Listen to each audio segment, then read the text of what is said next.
네, 삼성전기 주주분들 안녕하십니까? 김프로입니다. 오늘도 장중에 바로 방송을 켰는데요.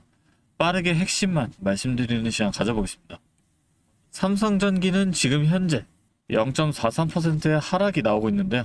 그런데 오늘 오전에는 6%가 넘게 빠졌었습니다. 지금은 밑꼬리를 달면서 낙폭을 상당 부분 만회한 상태예요.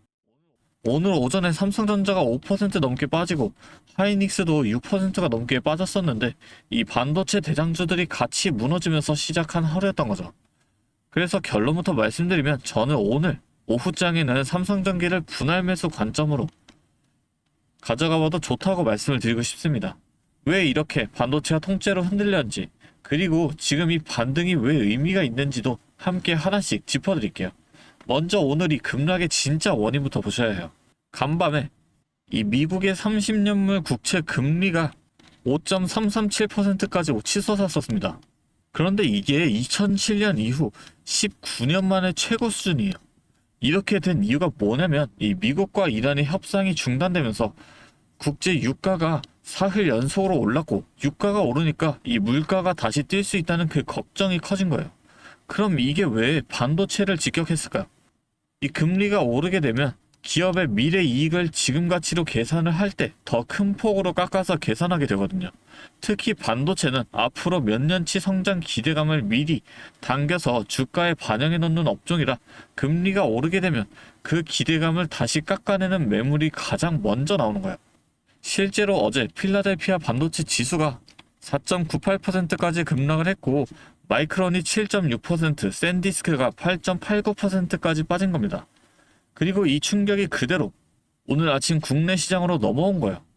그런데 여기서 수급을 좀 더 자세히 보게 되면 이상한 그림이 하나 나옵니다. 지난 8월 14일과 어제 8월 18일 이 두 날을 비교를 해볼게요. 8월 14일에는 개인이 24만 8천 주를 순 매수했고, 외국인은 24만 1천 주를 순 매도했습니다. 그런데 그날 주가는 오히려 상승하는 흐름이 나와줬었죠. 개인이 사고 외국인이 팔았는데 주가는 상승을 했다는 건데요.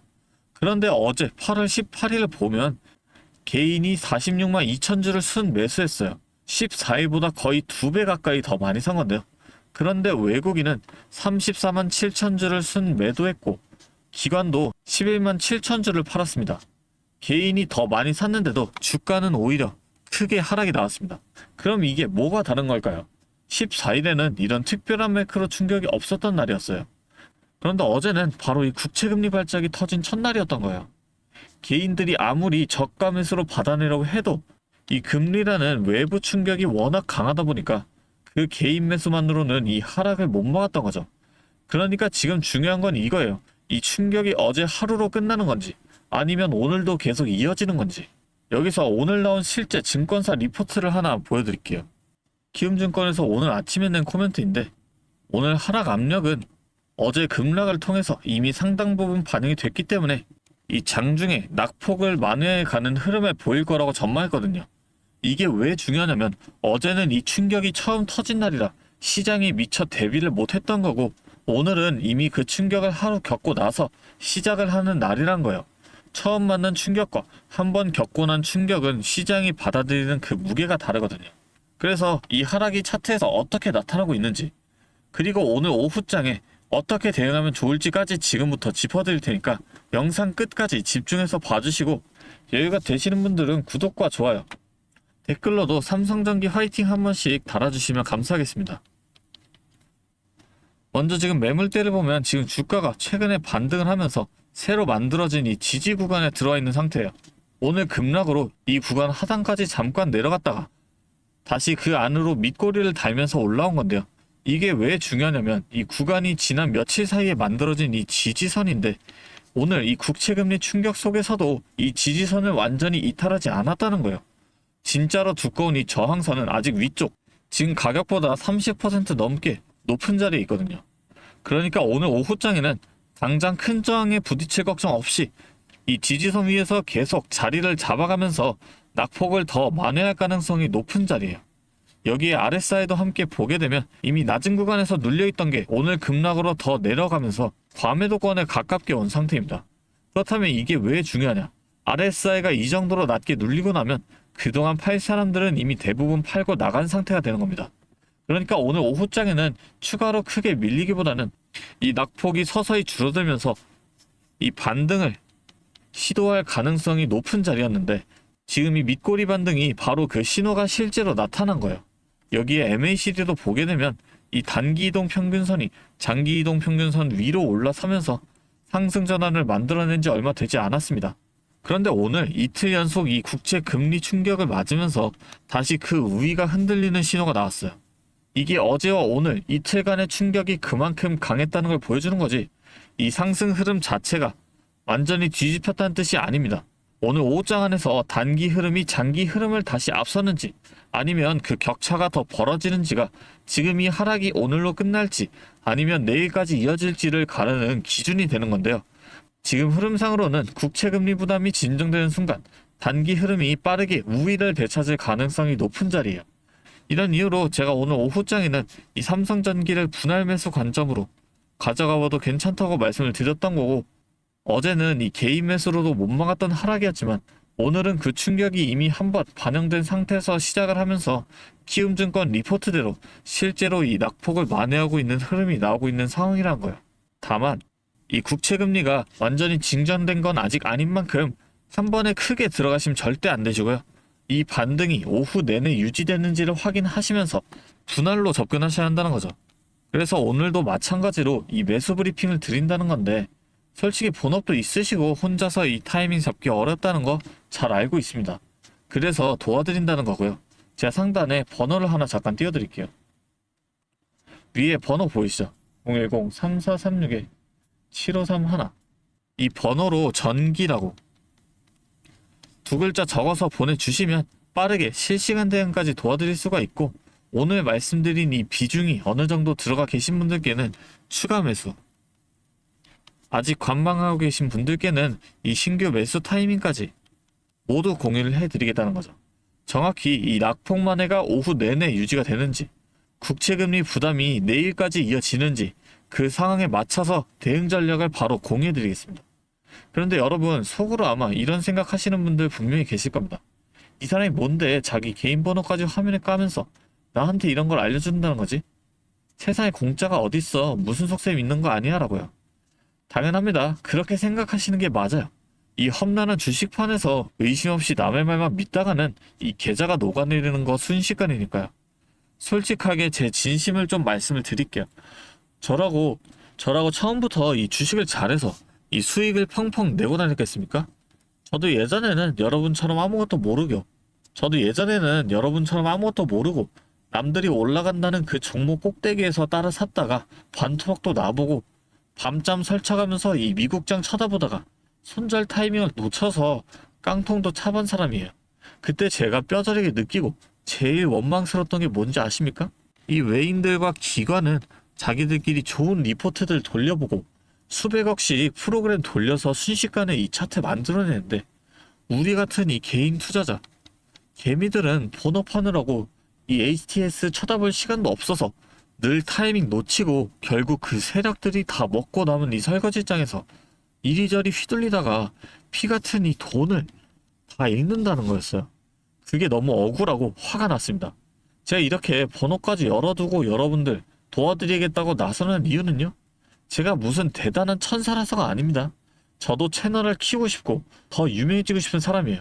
그런데 여러분, 주식 유튜브가 어떻게 커지는지 아십니까?